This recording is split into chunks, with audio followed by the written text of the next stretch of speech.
চলো আজ একটা ওরিও বিস্কুট দিয়ে কেক বানাই। যদিও এই একটাই কেক আমি বানাতে পারি। আমার একটা ফ্রেন্ড আছে সুদেশনা, ও দেখলে বলবে তুই আবার ইনোওয়ালা কেক বানিয়েছিস।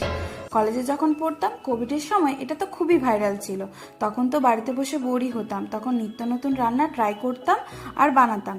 তারই মধ্যে এটি একটি, এটা মনে হয় সব থেকে ইজিভাবে কেক বানানো হয় কোনো ঝামেলা ছাড়াই। আজ যখন এই ওরিও কেকটা বানাচ্ছিলাম তখন ওর কথাগুলো মনে পড়ে গেল, যে ও এরকম বলতো আর হাসতো যে ইনো দিয়েও আবার কেক হয় নাকি। আর প্রসেস তো তোমরা দেখতেই পাচ্ছ, সব শর্টসে যদি স্টেপই বলি তোমাদের তো বোরিংই লাগবে, তাই না?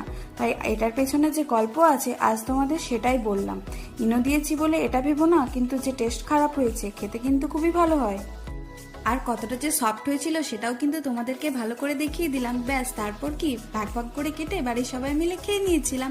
আমাদের ভিডিও যদি ভালো লাগে তাহলে লাইক, কমেন্ট, শেয়ার আর সাবস্ক্রাইবটা করে দিও কিন্তু। দেখা হবে নেক্সট শর্টসে। টাটা।